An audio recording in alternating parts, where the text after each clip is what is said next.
Baby, it's always some gossip going on about me, how I spend all my money on my perfumes because I be smelling good and I be wearing designer fragrances. I do be smelling good and it is designer perfume, but I don't be spending a whole lot of money because I use Scentbird. Scentbird is a fragrance subscription service where I choose a new designer fragrance every month. 600 designer fragrances for you to choose from. Perfumes, colognes, unisex, and with each fragrance you buy, you get a 30-day supply. Check out the fragrances I got this month. Pamela Roland, and this fragrance is very floral. It smells like I'm wearing a bouquet of roses. Juicy Couture Honey, Viva La Juicy, like a vanilla caramel type smell. One of those sweet, good smelling perfumes. Dolce & Gabbana Light Blue, lemon apple cedar type smell. It is my jam. And look at the little applicator. Roll the perfume up, get you a couple of sprays, and you in the door. And then the applicator is reusable. That is a lot of doggone perfume. After 30 days, I always still have some left. And yes, I do get 3 fragrances per month because I upgraded my subscription because I feel like I deserved it. And y'all deserve it too. That is why I'm offering you guys 55% off of your first month. That is $7 for your first month. All you have to do is click the link below and use this discount code. And Scentbird is now available in Canada, so we can all walk around smelling like $1,000,000. Now it's time for my member shout outs. First on the list is Shima Washington, Joycelyn or Jocelyn Mosley, Globe 1968, Joe Baby Abel, Character 18, Be More Mommy, I Terry, and Alishoyi Benjo. I'm so sorry if I slaughtered that name, but you know I'm country now. Thank you guys so much for becoming members of Ashley Says So. If you guys are members and I have not called your name yet, y'all, I am working through this list. I promise you I am. But anyways, you have a shout out coming up soon. Now let's go ahead and get to what this video is about, honey. And y'all know it's about the tea, gossip, scandal, and rumor on Sister Sledge. Let's get to it. In 1923, a baby named Edwin Sledge was born in Houston, Harris County, Texas. His father's name was William Daniel Sledge, and his mother's name was Willie Phelps. As a teen, Edwin took an interest in dancing and entertainment, and soon he took an interest in tap dancing, and boy, was he great at it. So great that soon any place that he performed would draw huge crowds, and it wasn't long before he started doing tap professionally. Now, by the 1940s, Edwin actually was a professional tap dancer, and he was also one half of a duo. His partner was a man named Fred Davis, and the duo performed under the name Fred and Sledge. And Fred and Sledge could really bring down the house with their sophisticated tap moves. In fact, in 1948, they were the very first African Americans to perform on Broadway. And that is when they performed in a stage production called Kiss Me Kate. Kiss Me Kate put the guys in a position to move up even further, and before you know it, they were on TV. They even performed on the Ed Sullivan Show. Now, Edwin was all about his dance career, and he was absolutely enjoying this road to stardom. But along the way, he started enjoying something or someone just as much. And that was a drop-dead gorgeous dancer. And that was a drop-dead gorgeous dancer named Flores Williams. Now, Flores wasn't actually a big-time dancer, although she had achieved some triumphs. But I do believe it was when Edwin had a show and he was backstage. I think they actually met at a show backstage where they were possibly both performing. And when they met, sparks flew like a movie, child. They were in love. And it was not long before they were married. And honey, let me tell you, as soon as they got married, baby, they could not wait to be laid down rolling around under the covers. And that's what they did. And all of that rolling around produced several children. Their names were Norma Carol Sledge,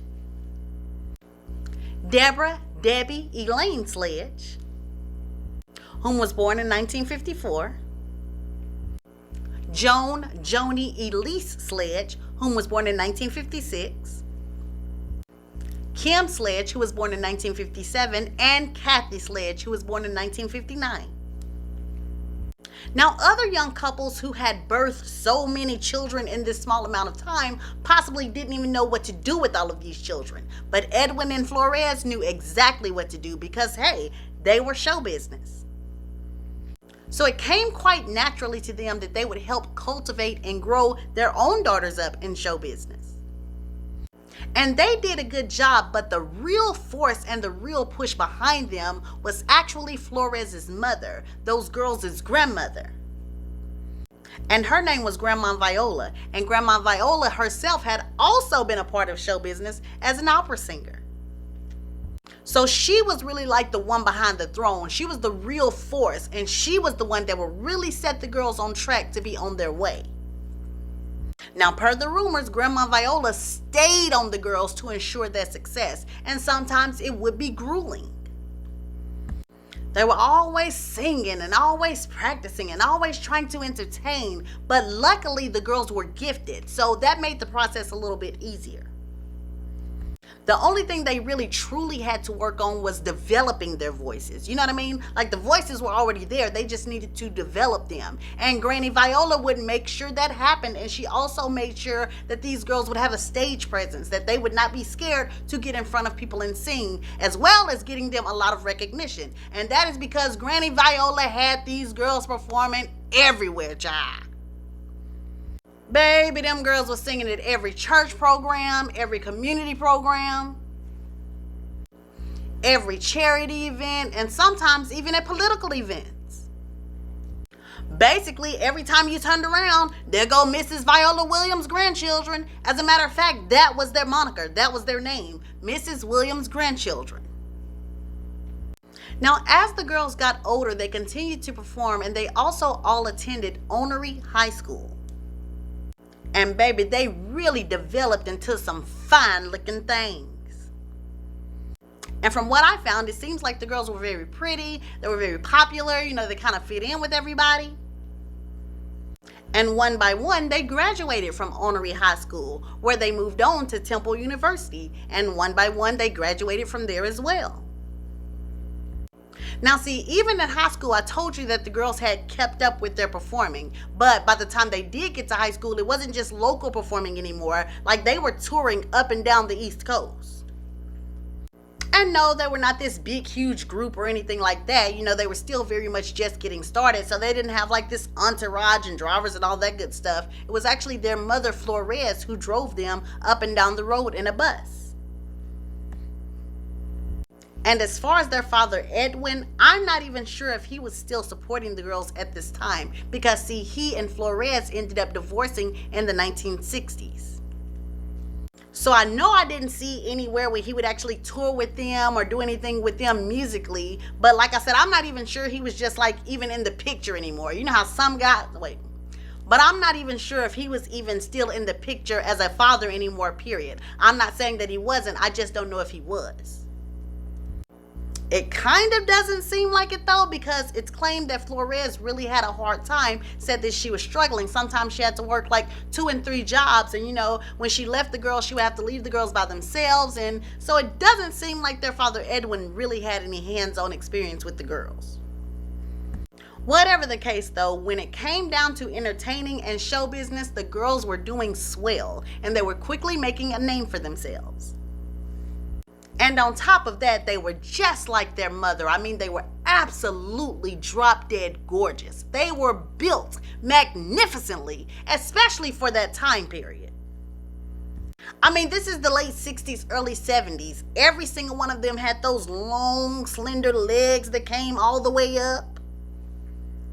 They had the thin, slight hips and waist that sat on top of those legs.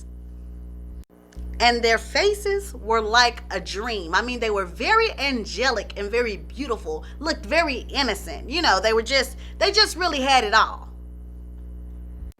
And of course, the boys and men would be super attracted to these girls. And it was really a situation where the men could be like, you know, take your pick, because every single one of them is beautiful. So, you know, just get who you can get, guys. That type of thing. But to get back to their music, like I said, these girls were still largely unknown to the world, but you could just tell that they were going to blow up soon. They just had the it factor. And they were working their little behinds off. And by 1971, they had released their first single. And this was a song called Time Will Tell. And at the time, they were signed to a label called Moneybag. and the label actually wanted their money back because this song, Time Will Tell, did not do anything. But then in 1973, they released another song, and this song did a little bit better, and this song was called Mama Never Told Me. But in 1975, things really looked to be turning a new leaf for the girls. And this is because they did record a song that did become successful. And this song was called Love Don't Go Through No Changes on Me. And it was a really huge hit in Japan.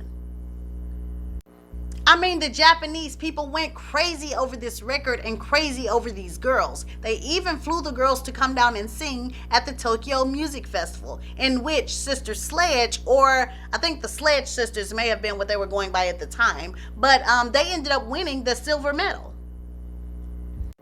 Now, this international success put their names on the map enough where they were invited to perform at the Rumble in the Jungle. You know, the Thriller in Manila, Muhammad Ali, and George Foreman. Yes, the sisters were invited to perform at the concert before the fight. Then, in 1974, and this concert was called Zaire 74, and in actuality, the girls performed alongside James Brown.